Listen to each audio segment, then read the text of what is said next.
Hello everyone, ಎಲ್ರಿಗೂ ನಮಸ್ಕಾರ. Welcome to my YouTube channel. ನಾನು ಇವತ್ತಿನ ವಿಡಿಯೋದಲ್ಲಿ ಕೆ ಇಯಿಂದ ಒಂದು ಪ್ರಕಟಣೆ ಹೊರಡಿಸಿದ್ದಾರೆ, ಅದ್ರ ಬಗ್ಗೆ ತಿಳಿಸ್ಕೊಡ್ತಾ ಇದ್ದೀನಿ.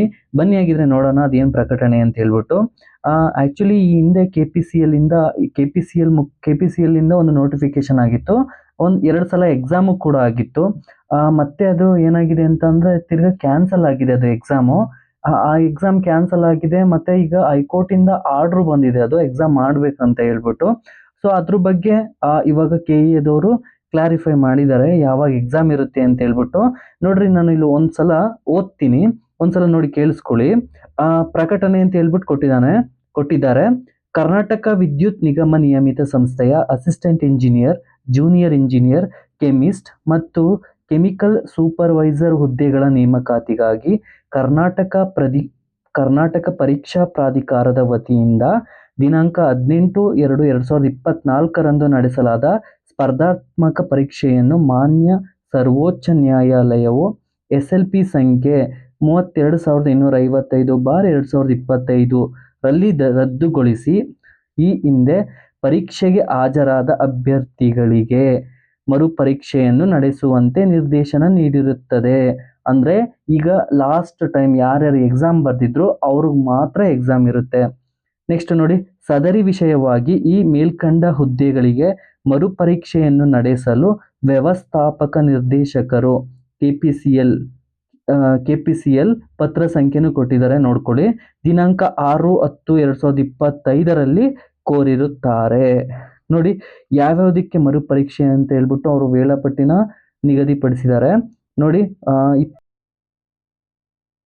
27/12/2025 ಶನಿವಾರ ಮಧ್ಯಾಹ್ನ 3 ಗಂಟೆಯಿಂದ 5 ಗಂಟೆವರೆಗೂ ಯಾವ್ಯಾವ ಪೇಪರ್ ಇರುತ್ತೆ ಅಂತ ಅಂದರೆ chemical supervisor, assistant engineer civil ಇರುತ್ತೆ, assistant engineer electrical, assistant engineer mechanical, assistant engineer instrumentation. ಇವರಿಗೆ ಯಾವಾಗಿರುತ್ತೆ? ಸ್ಯಾಟರ್ಡೆ ಇರುತ್ತೆ, ಶನಿವಾರ ಇರುತ್ತೆ. ಅಂದರೆ ಅವ್ರದ್ದು ಸ್ಪೆಸಿಫಿಕ್ ಪೇಪರ್ ಇರುತ್ತೆ. ಅವ್ರಿಗೆ ಮೆಕ್ಯಾನಿಕಲ್ ಇದ್ರೆ ಮೆಕ್ಯಾನಿಕಲ್, ಎಲೆಕ್ಟ್ರಿಕಲ್ ಇದ್ರೆ ಎಲೆಕ್ಟ್ರಿಕಲ್, ಅವರಿಗೆ 100 ಮಾರ್ಕ್ಸ್ಗೆ ಇರುತ್ತೆ. ನೆಕ್ಸ್ಟ್ ಇವ್ರಿಗೆ ಜೂನಿಯರ್ಸ್ ಬಂದರೆ ಕೆಮಿಸ್ಟು, next junior engineer civil, electrical, mechanical, ಇವ್ರಿಗೂ ಕೂಡ ಸೇಮ್ 100 ಮಾರ್ಕ್ಸಿಗಿರುತ್ತೆ. ಅದು ಸ್ಪೆಸಿಫಿಕ್ ಆಗಿ ಅವ್ರವ್ರ ಸಬ್ಜೆಕ್ಟ್ ಮೇಲಿರುತ್ತೆ, ಯಾವ್ಯಾವ ಬ್ರಾಂಚ್ ಇರುತ್ತೆ. ಎಲೆಕ್ಟ್ರಿಕಲ್ ಇದ್ರೆ ಎಲೆಕ್ಟ್ರಿಕಲ್ ಮೇಲೆ ಇರುತ್ತೆ, ಮೆಕ್ಯಾನಿಕಲ್ ಇದ್ರೆ ಮೆಕ್ಯಾನಿಕಲ್ ಅವ್ರಿಗಿರುತ್ತೆ. ಸೊ ಈ ಥರ ಇರುತ್ತೆ ಎಕ್ಸಾಮು. ನೆಕ್ಸ್ಟ್ ಇನ್ನೊಂದು ಮೆನ್ಷನ್ ಮಾಡಿದ್ದಾರೆ ನೋಡಿ ಅವರು, ಪ್ರವೇಶ ಪತ್ರ ಡೌನ್ಲೋಡ್ ಮಾಡುವ ಮೊದಲು ಅಭ್ಯರ್ಥಿಗಳು ಪಾಲಿಸಬೇಕಾದ ಕ್ರಮಗಳು. ಅಂದರೆ ನಾವು ಹಾಲ್ ಟಿಕೆಟ್ ಡೌನ್ಲೋಡ್ ಮಾಡ್ಕೊಳ್ಳೋಕೆ ಮುಂಚೆ ಏನು ಮಾಡಬೇಕು ಅಂತ ಹೇಳ್ಬಿಟ್ಟು ಅವ್ರು ತಿಳಿಸ್ತಾ ಇದ್ದಾರೆ. ಅಭ್ಯರ್ಥಿಗಳು ಮೊದಲಿಗೆ ಪ್ರಾಧಿಕಾರದ ವೆಬ್ಸೈಟ್ನಲ್ಲಿ ಒದಗಿಸಿದ ಲಿಂಕ್, ಅವನೊಂದು ಲಿಂಕ್ ಕೊಟ್ಟಿದ್ದಾರೆ ನೋಡಿ, KPCLದು KE ಥ್ರೂ KPCL ಮೂಲಕ KPCL ಸಂಸ್ಥೆಗೆ ಸಲ್ಲಿಸಲಾದ ಹುದ್ದೆಯನ್ನು ಆಯ್ಕೆ ಮಾಡಿ ಅರ್ಜಿ ಸಂಖ್ಯೆಯನ್ನು ನಮೂದಿಸಿ ಅರ್ಜಿದಾರರ ಹೆಸರು ಹಾಗೂ ಜನ್ಮ ದಿನಾಂಕವನ್ನು ಸಲ್ಲಿಸತಕ್ಕದ್ದು. ಅರ್ಜಿದಾರರು ತಮ್ಮ ಇತ್ತೀಚಿನ ಭಾವಚಿತ್ರವನ್ನು ಅಪ್ಲೋಡ್ ಮಾಡತಕ್ಕದ್ದು. ಮತ್ತೆ 3ನೇ ಪಾಯಿಂಟ್ ನೋಡಿ, ತಮ್ಮ ಆಧಾರ್ ಸಂಖ್ಯೆಯನ್ನು OTP ಮೂಲಕ ನೋಂದಾಯಿಸಬೇಕು.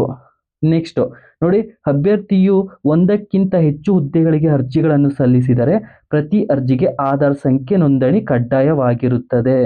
ನೆಕ್ಸ್ಟ್ ನೋಡಿ, ಆಧಾರ್ ಸಂಖ್ಯೆ ಮೂಲಕ ನೋಂದಾಯಿಸಿದ ಅಭ್ಯರ್ಥಿಗಳಿಗೆ ಪ್ರವೇಶ ಪತ್ರ ಡೌನ್ಲೋಡ್ ಮಾಡಲು ಅವಕಾಶ ನೀಡಲಾಗುವುದಿಲ್ಲ. ನೆಕ್ಸ್ಟ್, ಈ ಹಿಂದೆ ಪ್ರಾಧಿಕಾರದಿಂದ ನಡೆಸಲಾದ ಪರೀಕ್ಷೆಗೆ ಹಾಜರಾದ ಅಭ್ಯರ್ಥಿಗಳಿಗೆ ಮಾತ್ರ ಮರುಪರೀಕ್ಷೆಗೆ ಅವಕಾಶ ನೀಡಲಾಗಿರುತ್ತದೆ. ಸೊ ಇದಿಷ್ಟಿರುತ್ತೆ. ಆಲ್ಮೋಸ್ಟು ಒಂದ್ಸಲ ರೀಡ್ ಮಾಡ್ಕೊಳ್ಳಿ, ಇದನ್ನು ನೋಟಿಫಿಕೇಶನ್, ಇದನ್ನು ಪ್ರಕಟಣೆನ ಒಂದ್ಸಲ ರೀಡ್ ಮಾಡ್ಕೊಳ್ಳಿ. ಓಕೆ, ಇದಾಗಿತ್ತು ಇವತ್ತಿನ video. Thank you very much.